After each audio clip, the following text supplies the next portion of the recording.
नमस्कार दोस्तों, सरजी क्लासेस में आपका स्वागत है। तो इस वीडियो में हम लोग यूपी आरबीएनएल के जो एग्जामिनेशन होने वाले हैं, तो इसके जो प्रीवियस ईयर में जीके के जो क्वेश्चन आपके पूछे गए थे, तो वो हम लोग कवर करेंगे। और देखिए, जो भी एग्जामिनेशन अभी होने वाला है आपका, ये असिस्टेंट इंजीनियर का और साथ में स्टाफ नर्स का, तो उसके लिए आपका ये काफ़ी हेल्पफुल रहेगा।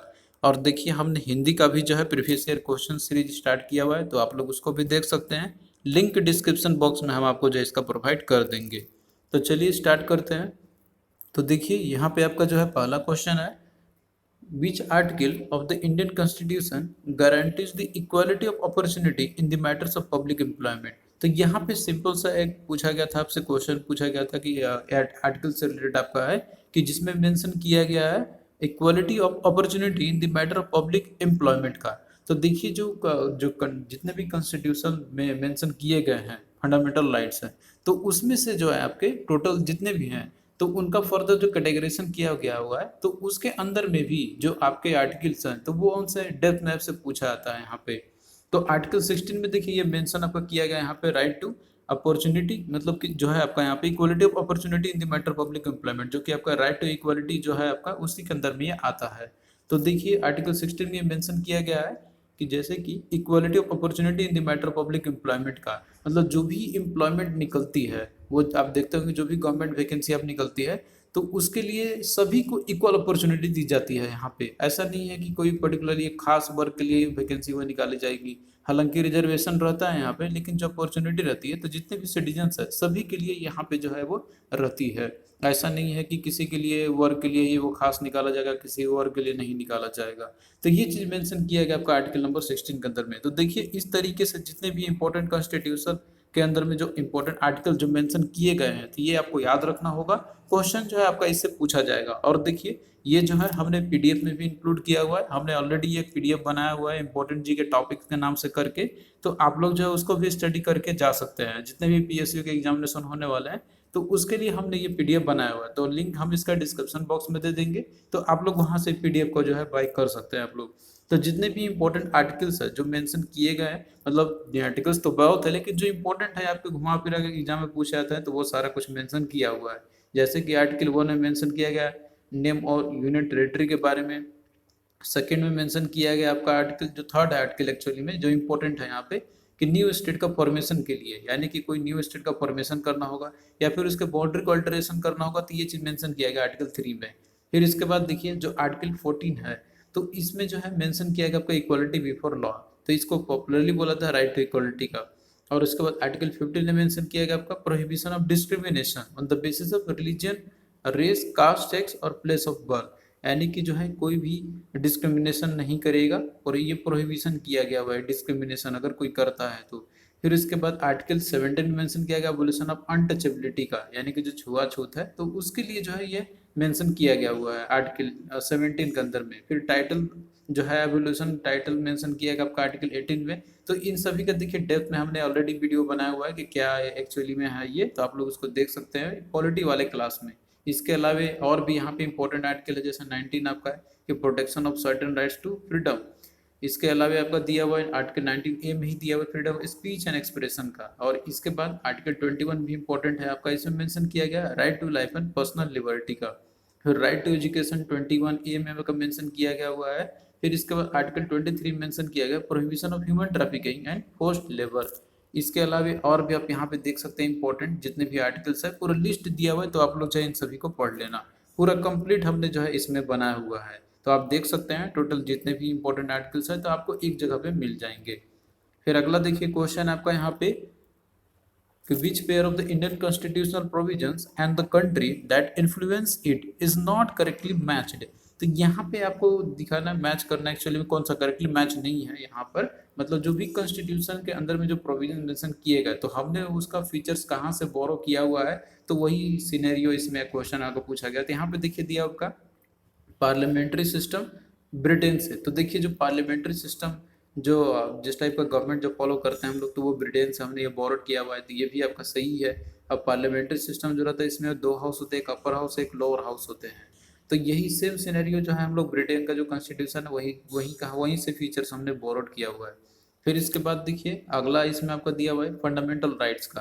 तो ये इसमें देखिए दिया हुआ यूएसएसआर का। तो देखिए जो फंडामेंटल राइट्स है तो ये हमने यूएसएसआर से नहीं, ये यूएसए से हमने फीचर्स जो है बोरो किया हुआ है, जितने भी फंडामेंटल राइट्स हैं। तो यही जो है आपका इसमें करेक्टली मैच नहीं किया गया है, तो ऑप्शन 2 इसका राइट आंसर हो जाएगा। और बाकी देखिए जो कंकरेंट लिस्ट है जिसमें कि स्टेट और यूनियन दोनों के लिस्ट मेंशन किए गए थे, ऑस्ट्रेलिया से फीचर्स हमने बोरोड किया हुआ है। और बाकी जो directive principle of state policy यानी कि डीपीएसपी है, तो ये हमने आयरलैंड के कॉन्स्टिट्यूशन से बोरोड किया हुआ है फीचर्स। तो ये देखिए जितने भी इंपॉर्टेंट जो सोर्सेस है, मतलब जो फीचर्स हमने बोरोड किया हुआ है, जो डिफरेंट कंट्रीज के जो कॉन्स्टिट्यूशन है, तो यहाँ पे आपको एक जगह पे लिस्ट मिल जाएगा। पीडीएफ में ही आपको जो है इंपॉर्टेंट जितने भी हैं तो आपको एक जगह पे मिल जाएंगे।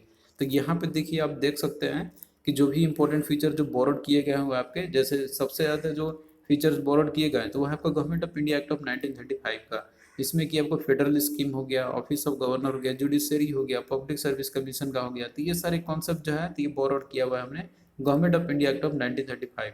और ब्रिटिश के कॉन्स्टिट्यूशन से जो हमने फीचर्स बोरोड किए हुए थे, इसमें आपका पार्लियामेंट्री सिस्टम हो गया, रूल ऑफ लॉ हो गया, सिंगल सिटीजनशिप का भी हो गया आपका, जिसमें सिंगल सिटीजनशिप इंपॉर्टेंट आपका है, ये पूछा जाता है। इसके अलावा कैबिनेट सिस्टम का हो गया। तो ये सारा फीचर जो है हमने बोरोड किया हुआ है ब्रिटिश के कॉन्स्टिट्यूशन से। फिर इसके बाद हम लोग बात करते हैं यूएस के कॉन्स्टिट्यूशन से जो फीचर्स हमने बोरोड किया, जिसमें सबसे इंपॉर्टेंट है आपका वो है फंडामेंटल राइट्स का। तो ये आप लोग याद रखना, बहुत बार पूछा आता है क्वेश्चन आपका। इसके अलावा इंडिपेंडेंस ऑफ जुडिशरी का हो गया, जुडिशियल रिव्यू हो गया, रिटन कॉन्स्टिट्यूशन, प्रीएम्बल और साथ में सुप्रीम कोर्ट। तो ये सारा हमने यूएस के कॉन्स्टिट्यूशन से फीचर्स बोरोड किया हुआ है।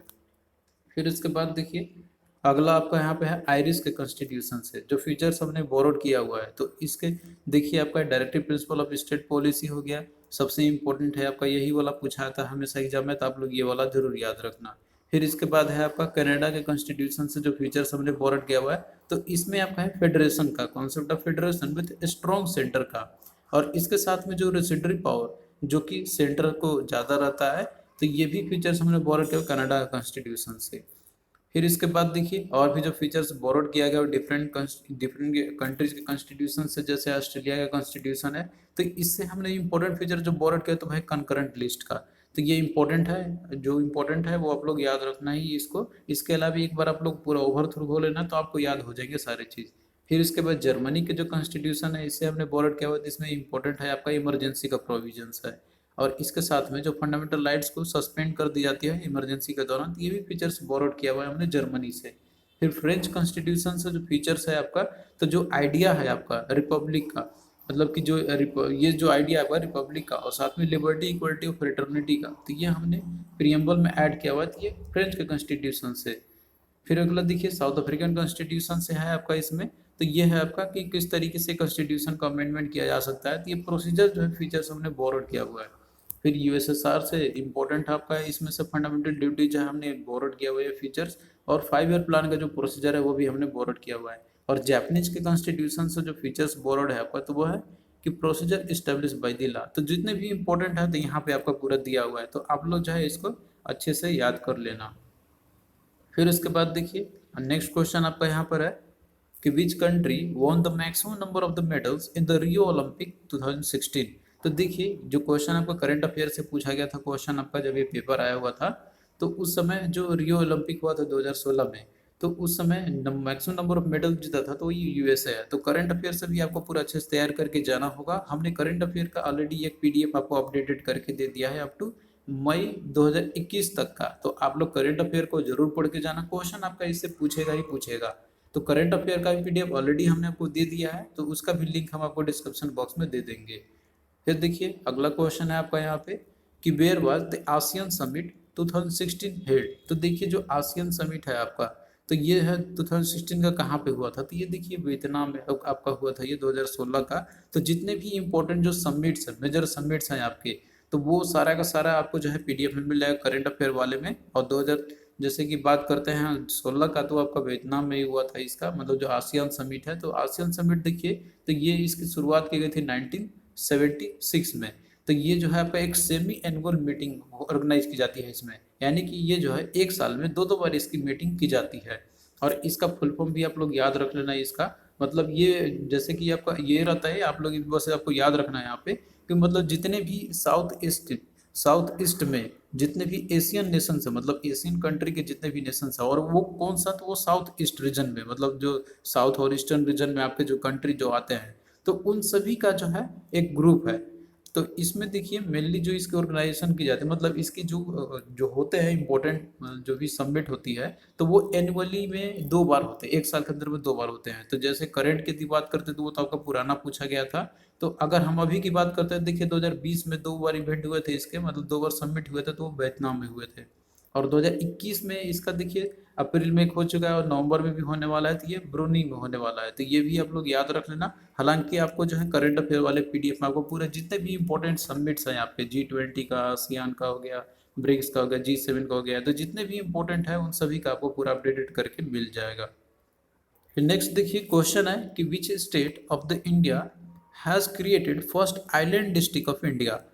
तो वो आपको इसमें सिंपल सा क्वेश्चन ये है कि कौन सा पहला डिस्ट्रिक्ट है जो कि जैसे आइलैंड डिस्ट्रिक्ट घोषित किया गया है इंडिया में, ये कौन सा स्टेट में है आपका। तो देखिए आसाम में आपका जो एक डिस्ट्रिक्ट है, मतलब पहले देखिए मजूली जो एक आइलैंड है एक्चुअली में था, लेकिन इसको जो है एक डिस्ट्रिक्ट का ही दर्जा दे दिया गया है, तो ये आसाम में है। और देखिए जो मजूली है, तो ये जो ब्रह्मपुत्र रिवर है, तो उसमें एक रिवर आइलैंड है एक्चुअली, मतलब रिवर के अंदर में ही एक आइलैंड पूरा है। तो जो कि ये दुनिया इंडिया का ही नहीं, पूरे दुनिया का ही जो है सबसे लार्जेस्ट रिवरिन आइलैंड है। तो ये भी इंपॉर्टेंट है, आप लोग याद रखना। और देखिए जो मजूली है आपका, तो इसको डिस्ट्रिक्ट का जो दर्जा दिया गया था, तो ये 8 सितंबर 2016 को दी गई थी। तो ये भी आप लोग इंपॉर्टेंट पॉइंट है, याद रख लेना। और ये कहाँ पे है, ये आसाम में है। और किस नदी पे है मजूली आइलैंड, तो ये ब्रह्मपुत्र नदी पे है। फिर नेक्स्ट देखिए क्वेश्चन आपका पूछा गया था व्हाट इज जीएसटी। तो जीएसटी क्या है। तो देखिए जो जीएसटी है आपका, तो ये कम्प्रिहेंसिव टैक्स है एक्चुअली में, जो कि गवर्नमेंट के द्वारा ये लेविड की जाती है। जितने भी गुड्स और सर्विसेज जो होते हैं, तो उन पे जो सप्लाई जो होती है, तो उन पे ये लगता है एक्चुअली में।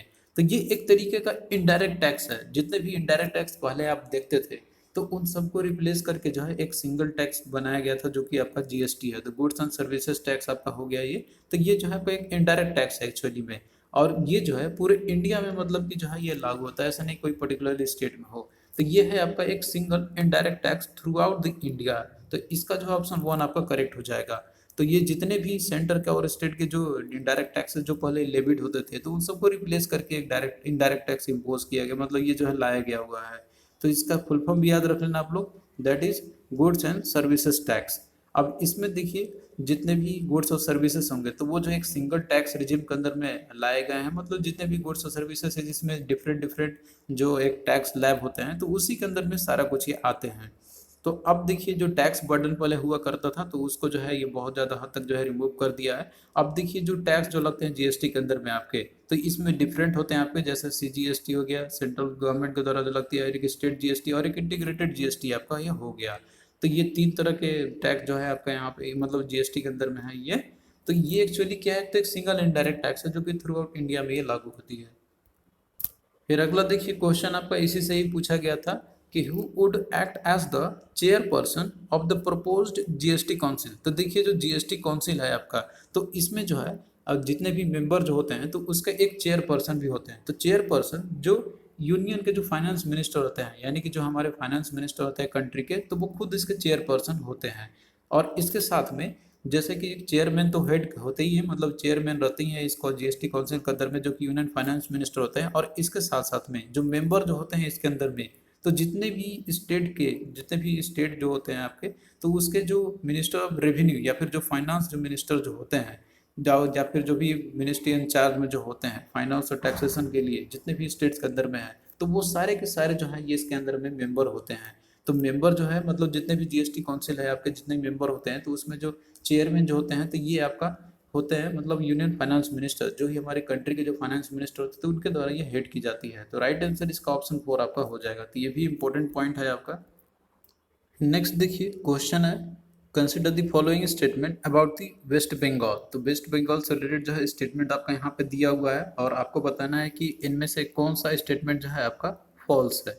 तो देखिए पहला इसमें आपका है कि it has change its name from West Bengal to Bangalore in Bengali. तो देखिए इन्होंने जो है एक प्रपोजल रखा था, कैबिनेट में पास किया था इन्होंने अपना जो वेस्ट बंगाल के जो असेंबली है वहाँ पे, कि जो वेस्ट बंगाल का जो नाम है, तो वो जो है बंगाली में ये बंगला नाम इसका हो जाएगा, ताकि अल्फाबेटिकल ऑर्डर में ये ऊपर में आ जाए। तो ये जो है स्टेटमेंट आपका सही है। फिर दूसरा देखिए दिया था, मतलब उस समय जो आपका करंट अफेयर के क्वेश्चन था आपका ये, दूसरा में दिया हुआ है कि it has change its name from West Bengal to Bengal in English. तो देखिए इंग्लिश में जो है वेस्ट बंगाल का में से वेस्ट जो है इसको हटा के केवल बंगाल नाम रखा था इन्होंने। तो ये प्रपोजल इन्होंने किया था जब अब इन्होंने कैबिनेट में पास किया था उस समय। तो ये भी सही है आपका। फिर इसके बाद देखिए तीसरा दिया हुआ इसमें, its assembly has rejected the proposal to change the state's name. तो देखिए यहाँ पे ये जो स्टेटमेंट आपका ये रॉन्ग दिया हुआ है, क्योंकि जो असेंबली है उसने खुद ही इसको पास किया हुआ था। बाकी ये सेंटर के पास आता है, सेंटर के हाथ में रहता है कि इसको चेंज करे या ना करे। तो ये पार्लियामेंट में आता है एक्चुअली में यहाँ पर। फिर इसके बाद देखिए तो यही जो स्टेटमेंट मतलब है इसमें आपको रॉन्ग दिया हुआ है, क्योंकि असेंबली ने रिजेक्ट नहीं किया था इसे, इसने एक्सेप्ट किया था। फिर इसके बाद देखिए चौथा इसमें है कि it has changed its name however the consent of the parliament is necessary to effect the name of the change. तो ये जो स्टेटमेंट है आपका सही है कि इन्होंने जो है नाम तो अपना चेंज कर दिया था, लेकिन पार्लियामेंट का कंसेंट, उनकी उनकी अनुमति, जो पार्लियामेंट की अनुमति जो है इसमें जरूरी होता है। तो ये जो है स्टेटमेंट भी आपका सही दिया हुआ है। तो इस तरीके से इसमें फॉल्स जो आपका दिया हुआ है तो वो है ओनली 3 है। तो इसका राइट आंसर क्या होगा, ऑप्शन 3 आपका हो जाएगा। तो देखिए करंट अफेयर से रिलेटेड जितने भी इंपॉर्टेंट जो इवेंट्स या टॉपिक जो रहते हैं आपके, तो उससे आपको अवगत रहना होगा, क्योंकि क्वेश्चन जो है आपका यहाँ पे किसी भी टाइप से आपसे पूछा जा सकता है। तो हमने जितने भी इंपॉर्टेंट करंट इवेंट्स जितने भी हुए हैं आपके पास्ट 1 ईयर में, तो उसका हमने पूरा कंप्लीट कंपाइल करके अप टू अपडेटेड आपको प्रोवाइड कर दिया है। तो आप लोग जो है उसको जरूर पढ़ के जाना, आपको जो है एग्जामिनेशन में उससे काफ़ी हेल्प मिलेगी। नेक्स्ट देखिए क्वेश्चन है कि muscles are attach to the bones by means of. तो देखिए जो मसल जो होते हैं वो बोन से अटैच्ड होते हैं, तो वो किस तरीके से होते हैं। तो इसका देखिए राइट आंसर आपका हो जाएगा टेंडेंस आपका हो जाएगा यहाँ पर। तो यहाँ पे जो है हम लोग थोड़ा सा इसके रिगार्डिंग देख लेते हैं। देखिए जो हमारा ह्यूमन जो स्केलेटल सिस्टम होती है, तो स्केलेटल सिस्टम के अंदर में जो है, इसके अंदर में जो बोन्स और जो जॉइंट जो होते हैं हमारे ह्यूमन बॉडी के अंदर में, तो वो सारा चीज़ आते हैं। तो देखिए जो स्केलेटल सिस्टम है, तो ये जितने भी मसल्स जिनमें जितने भी अटैचमेंट जो पॉइंट्स होते हैं तो वो प्रोवाइड करते हैं एक्चुअली में, और जिसके से चलते जो है हम लोग इजिली मूवमेंट कर लेते हैं, हम लोग जॉइंट कह रहा हूँ। अब देखते होंगे कि जब आप अपना हाथ पैर जब मोड़ते हैं वहाँ पे, तो ये सब एक्चुअली किस तरीके से हो रहा है, क्योंकि सब जगह पे जो है जॉइंट्स होते हैं। और यहाँ पे ऐसा नहीं है कि जैसे वो कहीं पे वो नट बोल्ट से कहीं पे वो कसा हुआ है, एक्चुअली में यहाँ पे इस तरीके से रहता है आपका यहाँ पे कि ये अटैचमेंट रहते हैं एक दूसरे से। तो ये एक तरीके से शेप और स्ट्रक्चर प्रोवाइड करते हैं हमारे ह्यूमन बॉडी को। तो देखिए जो ह्यूमन जो स्केलेटल सिस्टम है आपका, तो इसके अंदर में बोन्स रहते हैं, कार्टिलेज हो गया, लिगामेंट्स हो गया और टेंडन्स हो गया। तो ये सारा चीज है इंपॉर्टेंट जो चीज रहते हैं। तो यहाँ पे हम लोग सबको थोड़ा सा देख लेते हैं एक ओवरव्यू में। जैसे कि पहला आपका बोन्स हो गया, तो बोन्स देखिए इसके अंदर में 50% वाटर होती है और 50% जो है सॉलिड मैटर होते हैं। तो मेनली देखिए कैल्शियम और फॉस्फोरस मतलब ये जो रहते हैं बोन्स के एक्चुअली इसमें प्रेजेंट रहते हैं। और बोन्स के यदि हम तुलना की बात करते हैं नंबर ऑफ बोन्स की, तो देखिए जो एक न्यू बोर्न जो इन्फेंट जो होती है, तो उसके अंदर में 306 होती है, लेकिन जैसे ही वो एडल्ट होते जाता है तो बहुत सारे जो बोन जो होते हैं तो वो ज्वाइंट होते जाते हैं। तो इससे जो है संख्या इसकी कम हो जाती है, अप्रोक्सीमेटली 206 हो जाती है। तो ये आप लोग याद रख लेना इन दोनों को। 306 होता है इन्फेंट में, और जो एडल्ट जो हो जाते हैं तो उनमें 206 हो जाती है। और वहीं पे दूसरा आपका है मसल्स है। तो देखिए जो मसल्स है आपका, तो टोटल 639 मसल्स होते हैं एक नॉर्मल एडल्ट में। फिर इसके बाद देखिए ये जो मसल जो होते हैं, तो ये बोन्स के साथ में ये ज्वाइंट रहते हैं। तो देखिए आप यहाँ पे देख सकते हैं फिगर में, आप यहाँ पे ऊपर मसल्स है आपका और बोन्स है, मतलब जो हड्डियाँ जो रहती है तो उनसे मसल जो है ये ज्वाइंट होते हैं। अब देखिए यहाँ पे जो टेंडन्स है आपका तीसरा, तो टेंडन जो है आपका, तो ये देखिए ये मसल्स ही एक्चुअली में ये ज्वाइंट होते हैं। मसल्स है आपका ऊपर में, और इसके बाद फिर आपका आता है टेंडन। तो टेंडन जो है आपका ये ज्वाइंट होते हैं मसल से। फिर इसके बाद आपका है लिगामेंट्स है। तो देखिए जो लिगामेंट्स आपका है, तो ये जो है बोन टू बोन, यानी कि बोन टू बोन से जो ज्वाइंट जो होते हैं आपके, तो वो लिगामेंट से होते हैं एक्चुअली में। तो ये इंपॉर्टेंट पॉइंट है आपका जो आपको यहाँ पे याद रखना है। तो बोन को बोन टू बोन, यानी कि एक हड्डी को दूसरा हड्डी से जो ज्वाइंट जो कराते हैं तो वो लिगामेंट्स कराते हैं आपके। लेकिन जो मसल्स है आपका, मसल्स को बोन से जो ज्वाइंट कराने का काम करता है तो वो आपका है टेंडन्स है। तो यही तो इंपॉर्टेंट पॉइंट्स है जो आपको यहाँ पे याद रखनी है, जो कि आपसे क्वेश्चन में भी यहाँ पे वही सेम चीज पूछा गया था यहाँ पे कि मसल जो है वो बोन्स के साथ में अटैच्ड होते हैं, तो वो किसके थ्रू, तो वो है आपका टेंडेंस के थ्रू है। और लिगामेंट्स आपका रहता है बोन टू बोन। तो ये चीज जो है इंपॉर्टेंट आपका जो है आपको याद रखना है, इंपॉर्टेंट पॉइंट है आपका ये दोनों लिगामेंट्स और टेंडेंस के लिए। तो आई होप कि ये चीज जो है आपको यहाँ पे समझ में आया होगा। फिर देखिए अगला क्वेश्चन है आपका और ये सारा देखिए ऑलरेडी पीडीएफ में हमने इंक्लूड किया हुआ है, आपको एक ही पीडीएफ में हमने पूरा कंप्लीट दिया हुआ है, तो आप लोग उसको स्टडी कर सकते हैं।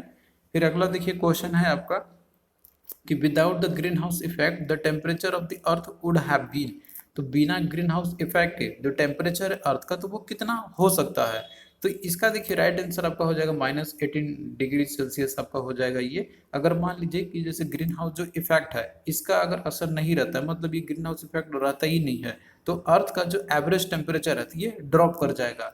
अब इसके चलते क्यों क्यों होगा, क्योंकि देखिए जो ग्रीन हाउस है आपका एक अरेंजमेंट होता है जिसमें आप जानते हैं कि एक तरीके से ग्रीन हाउस आपका एक तरीके से एक अरेंजमेंट रहता है जिसमें कि जितने भी रेडिएशन जो होते हैं आपके, मतलब जो हीट जो होते हैं तो वो एक ट्रैप हो जाते हैं अंदर में आके, और फिर इसके बाद जो हीट रहता है अंदर में मेंटेन रहता है आपका, भले टेम्परेचर बाहर का डिफरेंट हो लेकिन अंदर का टेम्परेचर वो जो है थोड़ा ज़्यादा ही रहेगा, क्योंकि इसके अंदर में हीट ट्रैप हो जाते हैं। तो अगर मान लीजिए कि ग्रीन हाउस इफेक्ट ना हो तो इसके चलते क्या होगा कि टेम्परेचर जो है अर्थ का तो वो जाहिर सी बात है ड्रॉप ही हो जाएगा यहाँ पर। तो अब जैसे कि मान लीजिए कि यहाँ पे क्वेश्चन है आपका, दो तरीके से इसमें आपके आ सकते हैं कि ये कितना तक जा सकता है, तो ये जो है आपका -18 डिग्री सेल्सियस तक आपका ये जा सकता है। अब इसके बाद में जो वेदर है तो वो जो है आपका जो माइनर जो कोल्ड रहता है आपका यहाँ पे, तो उससे ये बहुत ही ज़्यादा कोल्ड भी हो सकता है, यानी बहुत ही ठंडा भी हो सकता है टेम्परेचर। तो ये ग्रीन हाउस इफेक्ट के चलती है कि जो आप गर्मी महसूस करते हैं आप, और इसके पीछे बहुत सारे रीजंस होते हैं कि कैसे ग्रीन हाउस इफेक्ट फिनोमिना जो होती है। तो इसका राइट आंसर तो आपको बस ये याद रखना है कितना होता है, वो गुड हैविन कितना हो सकता है, तो -18 डिग्री तक हो सकता है आपका बिना ग्रीन हाउस इफेक्ट के। तो थैंक यू दोस्तों, आपको कैसा लगा ये सेशन आप लोग कमेंट करके जरूर बताना, और हम आगे भी जो है आपके लिए इसी तरीके से सेशन लाते रहेंगे एग्जामिनेशन तक, हिंदी और जीके का। और देखिए हिंदी और जीके का जो पूरा कंप्लीट पीडीएफ है ये हमने आपको ऑलरेडी प्रोवाइड कर दिया है, तो आपको जो है लिंक डिस्क्रिप्शन बॉक्स में इन दोनों का आपको मिल जाएगा। तो आप लोग जो है वहाँ से जाके तैयारी आप लोग कर सकते हैं, और हम आपको इसी तरीके से आगे भी लेक्चर्स आपको प्रोवाइड करते रहेंगे। तो चलिए फिर मिलते हैं नेक्स्ट वीडियो में, तब तक के लिए बाय।